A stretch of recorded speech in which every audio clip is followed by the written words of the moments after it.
अस्सलाम वालेकुम। सीखो सब कुछ में खुश आमदीद। दोस्तों, आज हम सीखेंगे कि हम किस तरह टिक मार्क और क्रॉस मार्क्स को इंसर्ट कर सकते हैं माइक्रोसॉफ्ट एक्सेल में। तो दोस्तों, इस वक्त हमारे पास एक प्रोजेक्ट ए है जिसमें डिफरेंट जॉबें दी हुई है और हर एक की लिखी हुई है कि कंप्लीट जो डेज़ है इन कितने दिनों में कंप्लीट करना है और कितने दिन अभी काम हो चुके हैं और कितने दिन बाकी है। तो दोस्तों, यहाँ एक स्टेटस का मैंने कॉलम दिया हुआ है जिसमें हमें टिक मार्क लगाना है। जो भी जॉब डन हो जाएगी, कंप्लीट हो जाएगी, उसमें टिक मार्क आ जाएगा और जो जॉबें कंप्लीट नहीं होगी उसमें क्रॉस मार्क आएगा। तो मैं पहले आपको एक एग्जांपल दिखा देता हूँ कि इस शीट पे कि अगर मैं पी प्रेस करता हूँ तो आप देखेंगे कि टिक मार्क आ रहा है और जैसे ही मैं एंटर करता हूँ तो ग्रीन कलर का टिक मार्क आ गया। और जैसे ही मैं ओ प्रेस करता हूँ, यानी कि मेरा कैप्स लॉक ऑन है और मैं ओ प्रेस कर रहा हूँ, तो आप देख रहे हैं कि क्रॉस मार्क आ रहा है रेड कलर में। तो ये मैंने किस तरह किया। और दूसरा ये कि आप यहाँ भी देख रहे हैं कि ये काउंट भी करते जा रहा है, टोटल टिक को काउंट कर रहा है और टोटल क्रॉस को काउंट कर रहा है।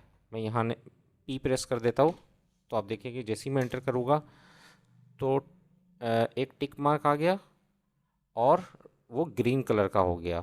और यहाँ टोटल दिखा रहा है 2 टिक मार्क हो चुके हैं। और जैसे ही मैंने टाइप किया और जैसे ही मैं एंटर करूँगा तो आप देखेंगे कि क्रॉस मार्क आ गया रेड कलर में। और मैं एक और पी प्रेस कर देता हूँ और एंटर करता हूँ तो देखिए 3 टिक मार्क हो गए। तो ये मैंने किया किस तरह, मैं आपको इस वीडियो में ये समझाऊंगा। तो आ जाते हैं हम अपने प्रोजेक्ट में जिसमें हमें टिक मार्क और क्रॉस मार्क लगाना है। तो वो काम हम किस तरह कर सकते हैं। सबसे पहले आपने जहाँ टिक मार्क लगाना है उन तमाम सेल्स को सिलेक्ट कर लीजिए। मैंने ये तमाम सेल को सिलेक्ट कर लिया है। अब मुझे क्या करना है, यहाँ से फ़ॉन्ट को चूज़ करना है। मैं सबसे नीचे आ जाता हूँ, यहाँ मुझे मिलेगा विंगडिंग्स 2। मैंने इसको ले लिया विंगडिंग्स 2। अब इसमें होता क्या है विंगडिंग्स 2 में कि अगर मैं पी प्रेस करूँगा तो टिक मार्क आएगा और अगर मैं ओ प्रेस करूँगा, ओ टाइप करूँगा कैपिटल में, तो क्रॉस मार्क आएगा। याद रखिए कि कैपिटल में आपने कैप्स लॉक ऑन रखना है। आइए देखते हैं। मैं जैसे ही पी प्रेस करता हूँ तो आप देख रहे हैं कि टिक मार्क आ गया और जैसे ही मैं ओ टाइप करता हूँ तो आप देखेंगे कि क्रॉस मार्क आ गया। तो देखिए दोस्तों, कितना आसान तरीका है। लेकिन मैं ये चाहता हूँ कि जब मैं टिक मार्क आए तो वो ग्रीन कलर में आए और क्रॉस मार्क आए तो रेड कलर में आए। तो ये मैंने किस तरह किया, आइए जानते हैं। आप उतने ही एरिया को पहले सेलेक्ट कर लीजिए। उसके बाद आपने आना है कंडीशनल फॉर्मेटिंग में। कंडीशनल फॉर्मेटिंग में हाईलाइट सेल्स रूल्स में आकर अपना टेक्स्ट डेट कंटेंट्स इस पर क्लिक करना है। अब इसका मतलब क्या है कि मैं, यानी कि जो मैं क्रॉस मार्क होता है उसके लिए मैं ओ टाइप करता था, तो मैंने ओ लिख दिया और यहाँ से मैंने सेलेक्ट कर दिया कि जब भी ओ आए तो उसका कलर रेड हो जाए, रेड टेक्स्ट हो जाए, ओके कर दिया। अब जब भी यहाँ ओ आएगा तो उसका कलर जो है वो रेड हो जाएगा। इसी तरीके से मैं एक और कंडीशनल फॉर्मेटिंग लगा लेता हूँ, highlight cell rule, text date contents. अब इसमें क्या है, जो टिक मार्क होगा यानी कि पी होगा उसका कलर क्या आ जाए। यहाँ से मैंने कस्टम फॉर्मेट पे आ जाता हूँ, फॉन्ट पे, और यहाँ से मैंने ग्रीन ले लिया और ओके कर दिया। और ओके कर दिया, अब आप देख रहे हैं कि ग्रीन हो गया। अब मैं यहाँ पी प्रेस करता हूँ, पी टाइप कर मैंने जैसे ही किया, एंटर किया, तो आप देख रहे हैं कि ग्रीन आ गया। ओ और एंटर करता हूँ तो रेड पर क्रॉस निशान आ रहा है। तो दोस्तों, अब मुझे क्या करना है कि मैं स्टेटस जो है वो अपने प्रोजेक्ट के लिहाज से करूँगा। तो मैं इसको पहले डिलीट कर देता हूँ। अब आप यहाँ देखिए कि 15 दिन में प्रोजेक्ट कंप्लीट होना था, 5 दिन अभी काम हुआ है, अब 10 दिन बाकी है। तो ये प्रोजेक्ट कंप्लीट नहीं है, इसलिए मैं ओ टाइप कर एंटर कर दूंगा। ये प्रोजेक्ट कंप्लीट हो गया है तो इसको मैंने क्या कर दिया, पी।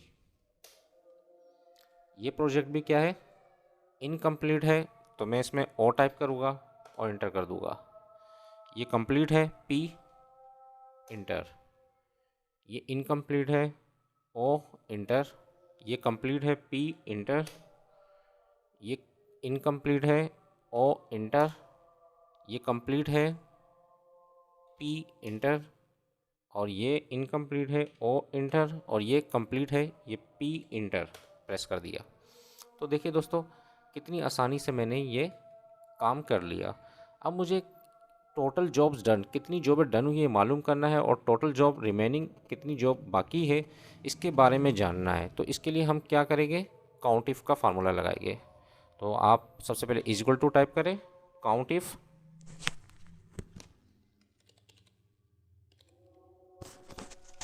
काउंट इफ लिखकर आप टैब की जैसे ही प्रेस करेंगे तो ये आपसे रेंज पूछेगा, मुझे ये रेंज बतानी है, कॉमा, और क्राइटेरिया आपने बताना है कोटेशन में, डबल कोट मैंने टाइप किया, और यहाँ मुझे क्राइटेरिया ये बताना है कि पी, जिसमें भी पी है उसको काउंट करें सिर्फ, क्योंकि पी जब मैंने प्रेस किया था तो टिक मार्क आ रहा था। तो मैंने यहाँ ये बता दिया कि इन तमाम सिलेक्शन में जो पी है उसको काउंट कर कर लाए। जैसे ही मैं एंटर करूँगा तो आप देखेंगे कि टोटल 5 है, आप गिन सकते हैं कि ये टोटल 5 है पी। इसी तरीके से मुझे टोटल जॉब रिमेनिंग यानी कि क्रॉस निशान को काउंट करवाना है। तो इसके लिए मैं दोबारा काउंट इफ का फार्मूला लगाऊंगा, is equal to count if,